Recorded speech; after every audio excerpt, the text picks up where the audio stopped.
Princess Aurelia was not afraid of war.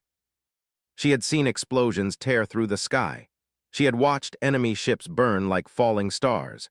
She had stood behind shields while thousands died in space.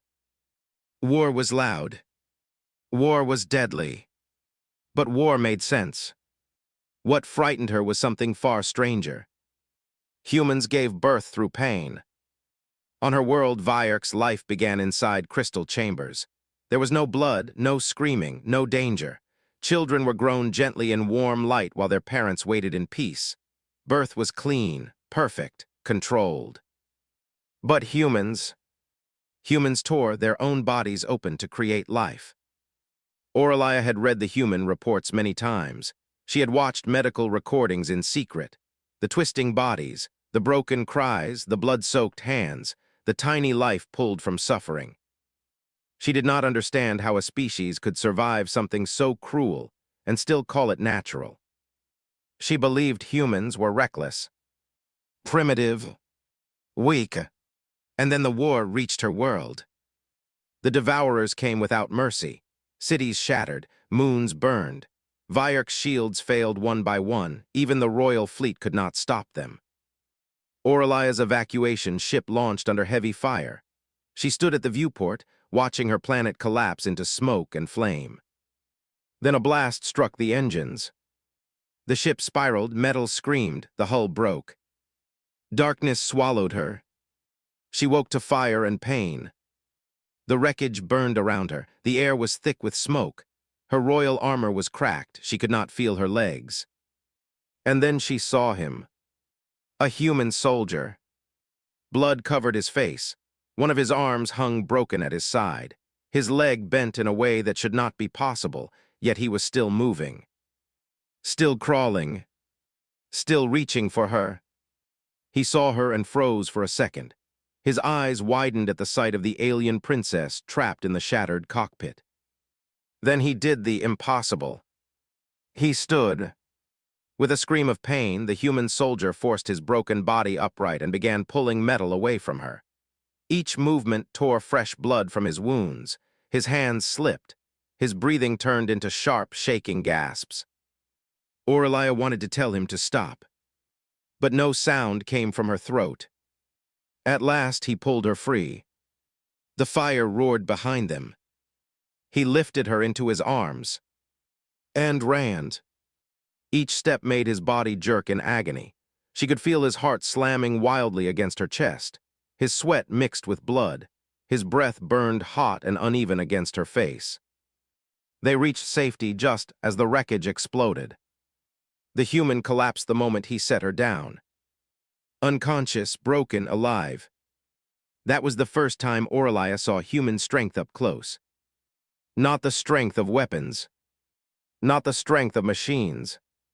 The strength of will. His name was Daniel Reyes. When she later stood beside his medical bed, she learned his injuries should have killed him.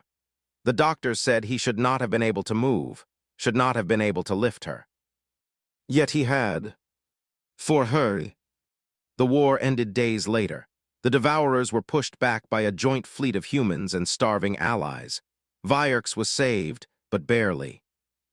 Aurelia was placed under human protection until the royal cities were rebuilt. Daniel became her guard. At first, she could not even look at him without remembering the burning wreckage. She watched him from a distance as he slowly learned to walk again. She saw him fall. She saw him rise, again and again. Humans, she realized, were always breaking, and always fixing themselves with pain. Weeks passed. She began to study the humans not through reports, but through life. She saw women with round stomachs smiling as they walked. She heard their laughter even as their bodies grew heavy. She saw fear in their eyes and joy mixed together. One night, unable to hold the question inside anymore, she asked Daniel softly, "Why do your people choose such suffering to create life?" Daniel looked at her for a long moment. Then he answered simply, "Because love makes us brave." The words struck her deeper than any weapon. For the first time in her life, Princess Aurelia felt something crack inside her. Not fear, but doubt. Maybe humans were not weak. Maybe they were something far more dangerous. Life among humans was nothing like Aurelia expected. The princess had imagined them as fragile, chaotic creatures, but she discovered something far stranger. They were alive in ways her people could not understand. They laughed loudly at small jokes, cried openly at sad stories, and comforted each other without hesitation.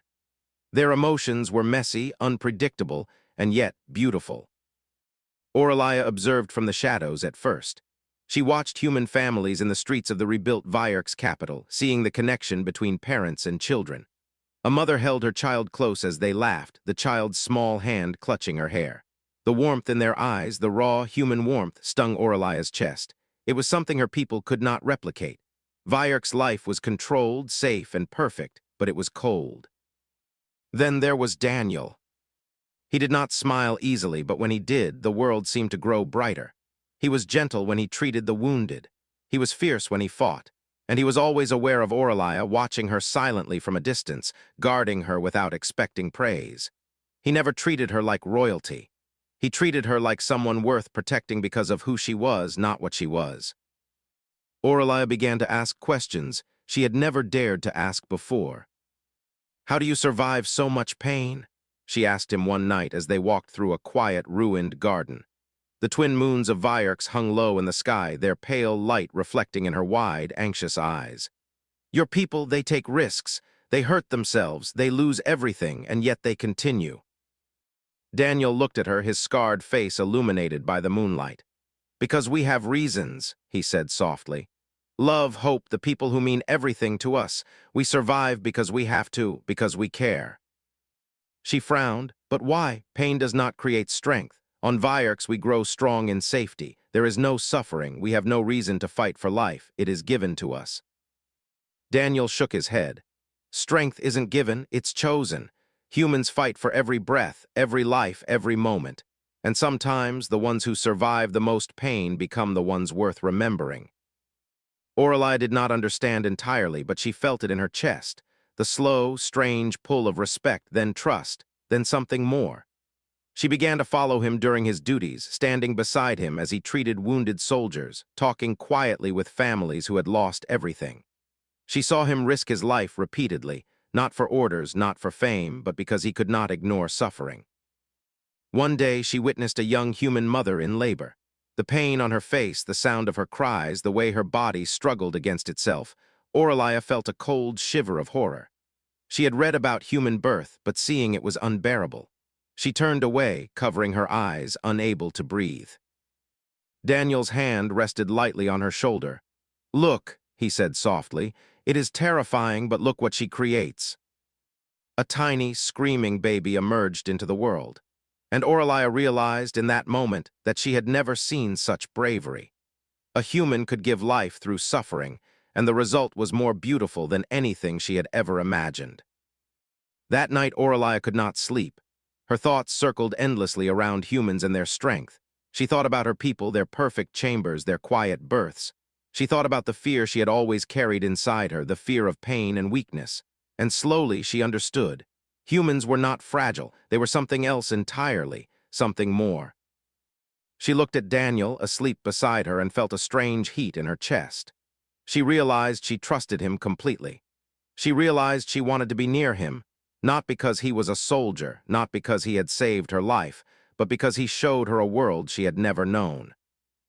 It was terrifying in its own way. Trust had never come easily to Aurelia. She had always relied on herself, on armor, on crystal chambers, on control. Now, for the first time, she felt the soft, dangerous power of relying on another being. And she liked it. Over the following weeks, Aurelia and Daniel grew closer. Their conversations deepened from small observations to confessions, small hopes, and quiet fears. Aurelia told him about her home, her fears of weakness, her disbelief in human resilience. Daniel shared stories of his childhood, of pain he had endured, and the people he had loved and lost. Every story, every memory, every touch chipped away at her walls. Aurelia's curiosity turned into fascination. Fascination turned into admiration, and admiration slowly turned into something she could not name. "Love," She did not expect it. She did not want it. But it grew inside her quietly, insistently, like a fire hidden in the snow. One night, as she watched him sleep, she realized she wanted to experience this world he lived in fully, not from reports, not from observation, but as a participant. She wanted to know humans in every way, their bravery, their pain, their life. She wanted to trust them completely. And for the first time, Aurelia understood that the humans she had once thought weak were capable of far more than she could imagine. They were alive, and she wanted to live with them. Time changed many things, but it could not stop what grew between Aurelia and Daniel. At first, their connection was quiet, almost invisible. Aurelia would walk through the gardens of the rebuilt city, and Daniel would be nearby, tending to soldiers or helping families. Their eyes met sometimes, a fleeting moment of understanding. Each glance carried unspoken words, tiny sparks that neither dared to name. But soon the moments became longer, conversations lingered. Laughter echoed softly between them when the world felt safe for a few hours. Aurelia discovered that she enjoyed his presence more than silence. She felt calm when he was near, her chest lighter even after years of fear. And Daniel was always watching her, careful, protective, yet patient, never rushing, never forcing. It was during one quiet evening under a sky painted with stars that the impossible happened. Aurelia and Daniel spoke of their pasts, of pain, of fear, of survival. Aurelia told him about Virks, the perfect crystal chambers, the way life had always been controlled. Daniel told her about Earth, the harshness of human survival, the strength they carried through every scar. "I never thought someone like you could understand me," Aurelia whispered. Her voice trembled, soft like the wind brushing across the city's ruins. Daniel's hand brushed hers, gentle, certain. "I don't just understand you, I choose you." Aurelia froze. The words hung in the night like a promise. She had never imagined someone would choose her for who she was, not her title, not her people, not her royalty, just her. Days later, they stood together before the Human Council, and then before the Virxian Council. Their decision was simple in their hearts, but it shook worlds. "We are together," Daniel announced, "and nothing will change that." The Virxian leaders were horrified. "This is disgraceful," they cried. "A human cannot mate with royalty. The bloodlines will be ruined. You will endanger everything." The Human Council was no kinder. "This is reckless. The risks, physiological, political, are unimaginable. You cannot do this." Aurelia's chest tightened. She looked at Daniel, whose eyes did not waver. He was hurt, yes, but determined. "I do not care," he said softly but firmly. "I choose her. I have always chosen her, even if it costs my life." Aurelia felt a warmth bloom inside her. She had spent her life following rules, following protocols, following fear. But now she realized life was not about safety. Life was about courage, about love, about choosing despite the impossibility. She took his hand. "Then I choose you too," she said. Her voice shook, but it carried a power no council could ever give her. "I choose you even if it is forbidden, even if it is dangerous." For a moment the room fell silent. The alien princess and the human soldier stood united, their hands intertwined, their eyes locked. No words could break the bond that had formed through shared pain, shared survival, and growing trust. The Virxian Council protested, demanding that the union be ceremonial only, without the possibility of children. Hybrid offspring could destabilize everything, they warned. "It is biologically impossible and politically reckless." Aurelia nodded, hiding her disappointment. She understood the fear, the logic, the history. Yet a quiet flame of hope stirred inside her. She did not speak of it, not yet. Daniel squeezed her hand gently, understanding her unspoken thoughts. "Some things the galaxy cannot predict," he said quietly. "But love is always worth the risk." That night, Aurelia could not sleep. She walked alone on the balcony of the human embassy, staring at the stars. She thought of her home, of crystal chambers and control, of her people who valued perfection above all else. She thought of humans, of pain, of courage, of the strange beauty in their suffering. And she understood something profound. To live fully, to choose fully, to love fully, sometimes one had to embrace risk, embrace fear, embrace the unknown. And she was ready. The bond between Orlaia and Daniel grew stronger with each day. It was not loud or boastful. It did not need approval. It was quiet, patient, and unwavering. In each other they had found the impossible, a place where fear could coexist with trust, where pain could coexist with love, and where two beings from entirely different worlds could create something new together. The impossible union was not just political. It was personal, it was human. And in the quiet hours, when Orlaia felt the soft brush of Daniel's hand, she realized that no counsel, no law, no fear could ever undo the truth. They had chosen each other. And that choice was stronger than anything either world could understand. Life after the union was peaceful, yet tense. Orlaia and Daniel moved carefully between two worlds that did not fully accept them. Humans were cautious, admiring their bravery but worried about biological limits. Viarxians were suspicious, fearful of change, and hostile toward anything that might disrupt their order. Orlaia tried to stay strong, as she always had, but one morning she woke with a strange, fluttering feeling in her chest. At first she ignored it, thinking it was hunger or fatigue. But the sensation grew, subtle but persistent. Something was changing within her. Daniel noticed it too. He observed her closely, his brow furrowed with concern. "Orlaia," he said one evening as they walked through the quiet halls of the embassy, "you seem different. Are you well?" She shook her head, unsure how to explain. Fear fluttered inside her. She had never been unwell. On Viarch's, bodies were predictable. Crystals monitored health and deviations were corrected before danger could arise. Humans were chaotic, and now she felt chaos inside herself. After days of growing unease, Orlaia agreed to see the human doctors. They examined her carefully, running scans, checking her vitals, observing her reactions. She sat quietly, her heart pounding with each beep of the machines. The medical staff whispered among themselves, their faces serious, their gestures cautious. Then the silence came. A single doctor stepped forward, voice low but certain. "Princess Orlaia," he said, "you are pregnant." The words struck her like a physical blow. Pregnant, impossible, forbidden, dangerous. She sank into the chair, her chest tightening. Her hands trembled. I cannot be," she whispered. "This is impossible. My body, the union, it should not have children." Daniel stood beside her, steadying her, his hand warm against hers. "Orlaia," he said softly, "you are carrying life, a human life, and part of you. This is real, and I will be here with you every step of the way." But the Viarxian Council would not see it that way. News of the pregnancy reached them immediately. They demanded the termination of the pregnancy at once. "The child is a threat," they said. "It is an abomination. The pain will kill you. The bloodline will be corrupted. We forbid this." Fear and anger rose in Orlaia's chest. She had spent her life following rules, obeying commands, keeping herself safe. And yet now she faced a choice she could not escape. End the life within her, or trust the humans, trust Daniel and herself. She looked at Daniel, who had not wavered. His eyes were steady, filled with a strength she had not fully realized until this moment.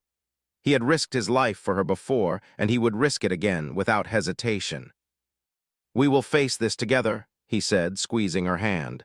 "Whatever comes, we face it together." For the first time, Orlaia felt fear not for herself, but for the life she carried. Every instinct screamed that it was too dangerous, that she could die, that she might lose everything. Yet beneath the fear there was something else, a quiet flame of hope, a stubborn defiance, a desire to see this life survive. The humans working with her prepared as best they could. They explained the risks, the unknowns, and the dangers. The pregnancy was rare, unprecedented, a hybrid union that no one could predict. Viarxians studied it with suspicion, scientists debated it endlessly, and yet the life inside her grew steadily, stubbornly, miraculously. Orlaia began to feel it more clearly with each passing day. Small movements, tiny pulses, as if the child was reminding her that it was real, that it wanted to live, that it was worth every risk. One night she pressed her hand to her abdomen and whispered softly, "I don't know what will happen, but I will try, I will survive for you." Daniel leaned close, resting his forehead against hers. "You won't be alone," he said. "We will make it through. Life always finds a way." Orlaia closed her eyes, letting the fear and hope mix inside her. She understood now that being human meant something she had never imagined, not just suffering, but the courage to continue despite the suffering. And somewhere deep in her chest, she felt it. The quiet, unstoppable pulse of new life, defying expectations, defying fear, defying both worlds.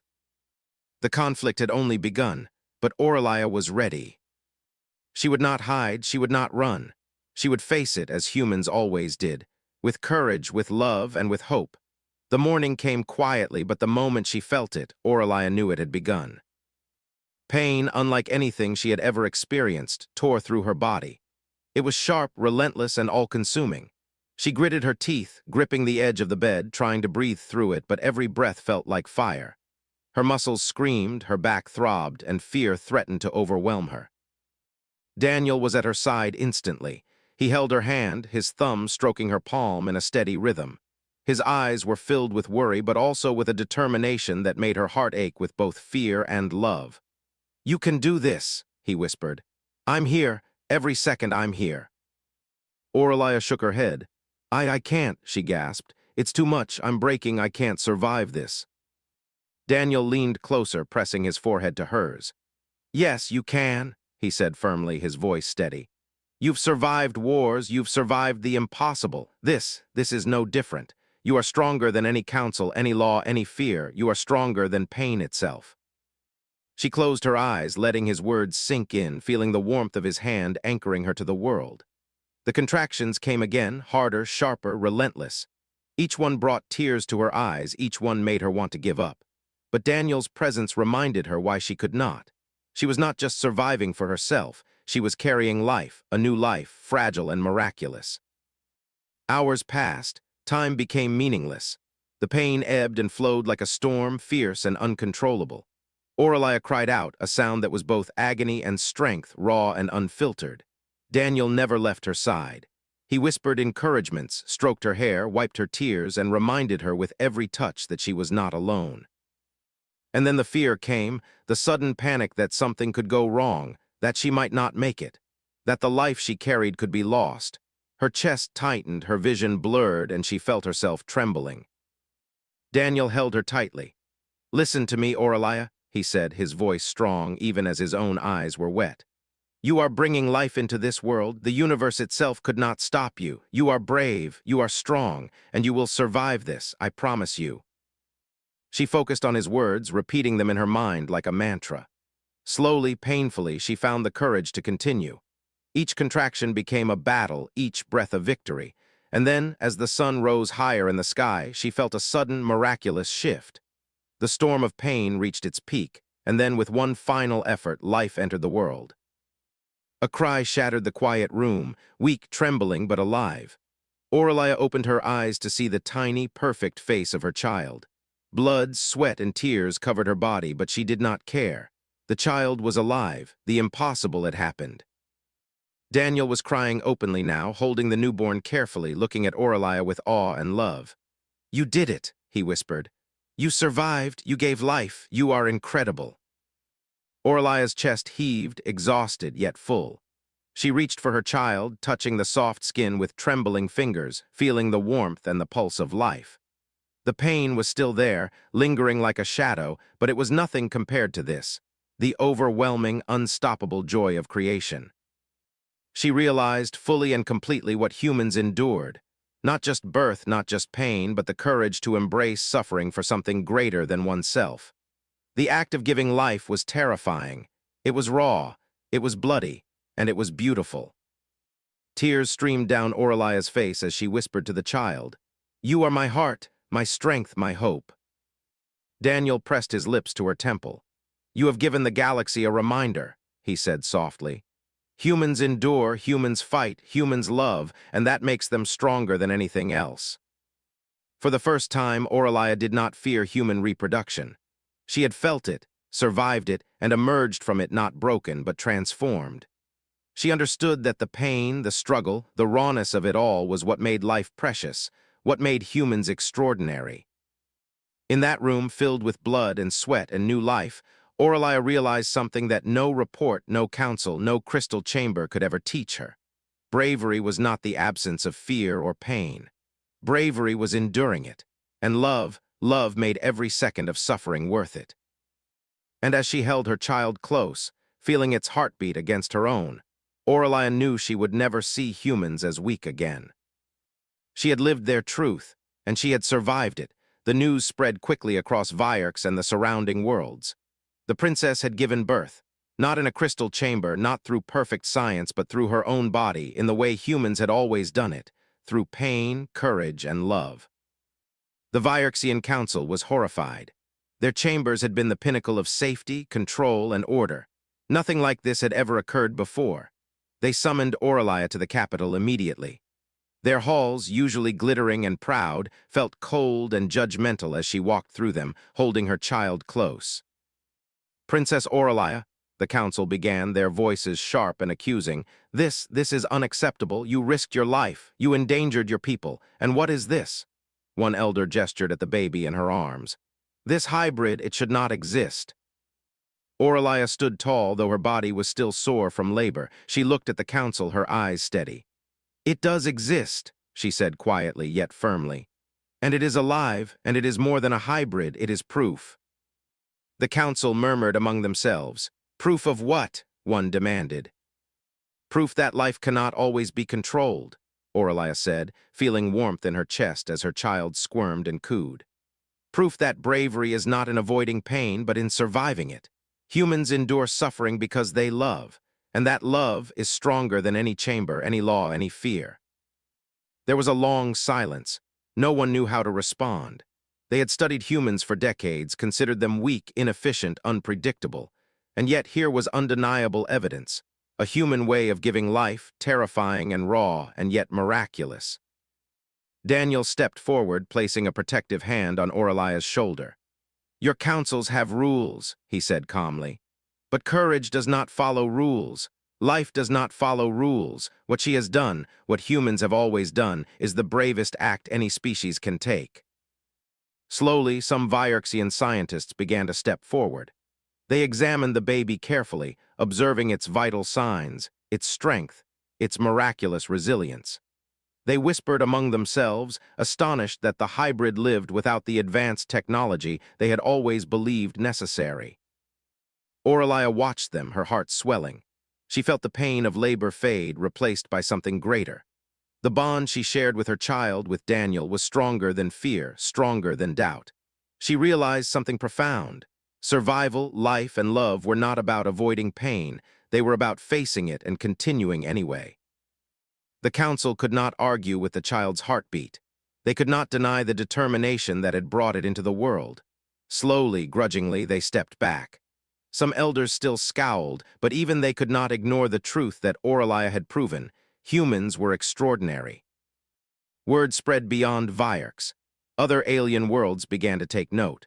Scholars, scientists, and diplomats watched the story unfold with fascination.